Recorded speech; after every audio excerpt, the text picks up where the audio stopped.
तो नमस्कार मित्रों, आज मैं आपके लिए एक विशेष टॉपिक लाया हूं कि अपनी इच्छा के अनुसार कैसे पुत्र या पुत्री प्राप्त कर सकते हैं।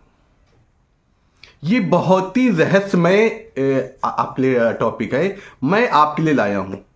देखिए क्या है कि जैसा कि शास्त्रों में वर्णित है कि श्री नारायण जी ने कहा है, क्योंकि ब्रह्मा जी ने, जैसा कि हम जानते हैं कि ब्रह्मा जी ने सृष्टि की रचना की, लेकिन सृष्टि की को पालन करने का अधिकार विष्णु जी के पास है। इसलिए विष्णु जी ने गरुड़ पुराण में कहा है कि अगर महिला ऋतुकाल से 8वें, 10वें, 12वें, 14वें और 16वें दिन अगर गर्भ धारण करती है तो उसे पुत्र संतान की प्राप्ति होती है। और अगर वो ऋतुकाल के 9वें, 11वें, 13वें, 15वें और 17वें दिन गर्भ धारण करती है तो उसे कन्या संतान प्राप्त होती है। लेकिन इसमें भी कई जगह कुछ आकलन सही नहीं पाए गए हैं। उसके लिए हमें अपनी जन्म कुंडली और हमें पक्ष के दिनवार पक्ष का भी इसमें हमें ध्यान रखना चाहिए। अगर आप पुत्र संतान की प्राप्ति करना चाहते हैं तो इसके लिए हमें अपनी कुंडली में यह देखना होगा किस ग्रह की दशा या अंतर्दशा चल रही है।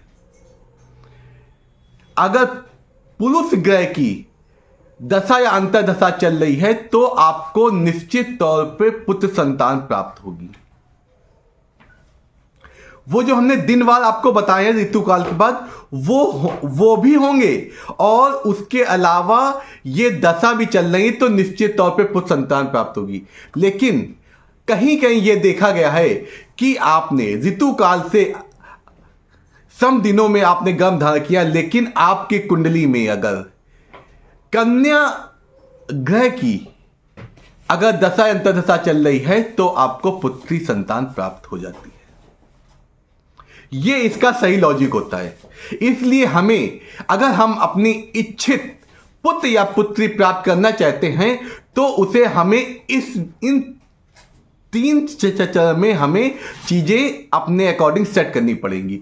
तो हमें निश्चित तौर पे पुत्र या पुत्री जो हम चाहते हैं वो प्राप्त हो सकती है।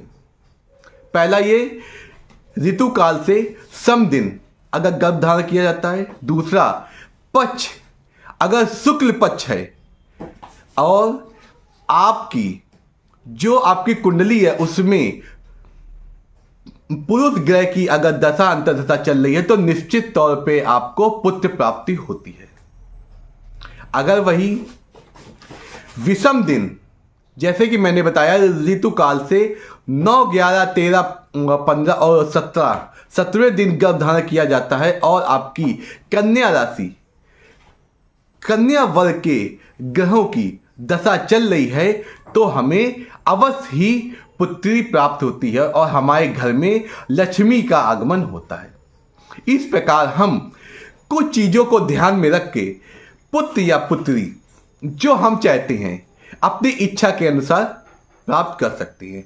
ये एक इसी में क्या होता है, हमारे बॉडी में ये ऐसा, क्योंकि हमारे बॉडी में इन्हीं के अंतराल हमारे एक्स या वाई जो गुणसूत्र होते हैं वो उत्पन्न होते हैं। इसी प्रकार हम इन चीजों को ध्यान में रखकर पुत्र या पुत्री प्राप्त कर सकते हैं। नमस्कार।